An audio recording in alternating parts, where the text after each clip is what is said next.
Assalamualaikum warahmatullahi wabarakatuh. Alhamdulillah wassalatu wassalamu ala Rasulillah amma ba'du. Yang saya hormati Bapak Imam Agung Prakoso SSYMH selaku dosen mata kuliah Filsafat Pendidikan Islam, dan juga yang selalu saya banggakan seluruh kawan-kawan PGMI kelas 2A. Alhamdulillah, di kesempatan kali ini saya akan menjelaskan materi filsafat pendidikan, yaitu tentang konsep masyarakat dalam falsafah pendidikan. Nah, dalam materi ini saya akan menjelaskan beberapa poin, yaitu yang pertama, pengertian masyarakat. Yang kedua adalah fungsi pendidikan Islam bagi masyarakat, dan yang ketiga adalah manfaat mempelajari konsep masyarakat dalam falsafah pendidikan bagi kita semua, khususnya bagi saya sendiri. Baik, kita masuk kepada poin yang pertama, yaitu pengertian masyarakat. Masyarakat di sini berasal dari bahasa Arab, yaitu masyarokah, yang artinya adalah kumpulan atau persekutuan. Nah, oleh sebab itu, masyarakat sering dipahami sebagai kelompok individu yang bersatu untuk menuju atau mencapai tujuan tertentu. Selain itu, masyarakat juga sering didefinisikan bahwa masyarakat adalah sekelompok orang atau beberapa orang yang per individu tersebut sepakat untuk mencapai tujuan bersama-sama dan tujuannya itu sama. Nah, dengan saling bergotong royong, saling membantu untuk mencapai tujuan tersebut dengan kepemimpinan bersama. Itulah tadi pengertian dari masyarakat. Untuk selanjutnya yaitu fungsi pendidikan Islam bagi masyarakat.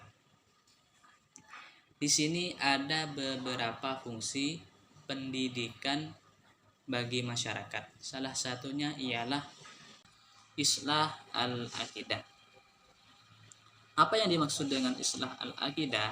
Yang dimaksud dengan islah al-aqidah di sini ialah memberi pemahaman yang luas atau pemahaman yang lebih tinggi kepada masyarakat. Agar apa? Agar akidah mereka tidak gampang tergoyahkan oleh pengaruh-pengaruh akidah-akidah lainnya. Apa sih yang dibahas dalam akidah? Yang dibahas dalam akidah ialah membahas tentang keesaan Allah Subhanahu wa taala. Salah satunya yang dibahas dalam akidah ialah seperti sifat-sifat wajib dan sifat muhal bagi Allah, seperti wujud, qidam, baqa, dan lain-lain dan seterusnya. Terus yang kedua, fungsi pendidikan bagi masyarakat ialah islah al-ibadah. Nah, yang dimaksud dengan islah al-ibadah di sini ialah meningkatkan praktik-praktik ibadah seperti halnya sholat. Kita harus meningkatkan sholat kita. Tidak boleh sholat kita itu sama dengan dulu. Kita harus meningkatkan sholat kita, baik itu dari segi kekhusyuan, dari segi pergerakan yang lebih sempurna, atau bacaan yang lebih tepat dalam sholat. Selain sholat ialah ibadah ialah seperti puasa. Jangan sampai puasa kita sama dengan dulu. Tentunya yang dulunya puasa kita bolong-bolong, maka saat ini harus ada peningkatan. Maka kita harus puasa sebulan full lebih, khususnya bagi laki-laki ya, dalam bulan Ramadan. Jangan sampai kita puasa bolong-bolong seperti dulu lagi. Kita harus ada peningkatan dalam beribadah, yaitu seperti berpuasa full dalam bulan suci Ramadan. Untuk selanjutnya, fungsi yang ketiga pendidikan Islam bagi masyarakat ialah islah al-Allah, atau perbaikan keluarga. Apa yang dimaksud dengan perbaikan keluarga? Yang dimaksud dengan perbaikan keluarga ialah bagaimana tanggung jawab dan kewajiban kita sebagai keluarga. Contohnya, saya di sini sebagai anak, kita harus tahu apa sih peran anak, apa sih kewajiban dan tanggung jawab yang harus dilakukan seorang anak. Begitu pula dengan ayah, kita harus mengetahui seandainya kita menjadi seorang ayah atau seorang suami, bagaimana kita mengetahui bagaimana tanggung jawab sebagai ayah dan bagaimana kewajiban menjadi seorang ayah. Itu yang dimaksud dengan islah Allah. Begitu pula dengan sebagai ibu, kita harus mengetahui apa sih kewajiban kita sebagai ibu, apa sih tanggung jawab kita menjadi seorang ibu. Itulah yang dimaksud dengan islah Allah atau perbaikan keluarga.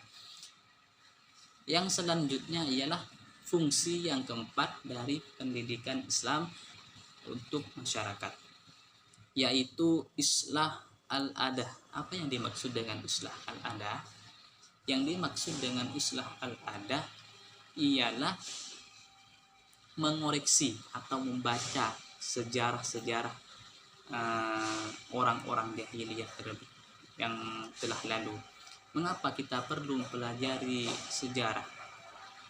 Tujuan dari mempelajari sejarah ya untuk menjadi pelajaran bagi kita saat ini. Contohnya hal-hal yang dilakukan oleh masyarakat jahiliyah pada zaman dahulu sebelum datangnya Nabi Muhammad SAW. Mereka mengubur bayi perempuan dengan mengubur hidup-hidup. Nah, apa tujuan kita untuk mengetahui hal tersebut? Agar hal tersebut tidak terulang lagi di masa kita. Nah, itulah tujuan dari mengoreksi sejarah-sejarah di zaman jahiliyah.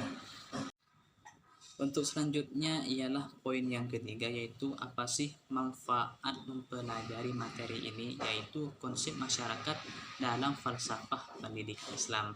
Baik itu manfaatnya untuk kita semua, khususnya bagi saya sendiri.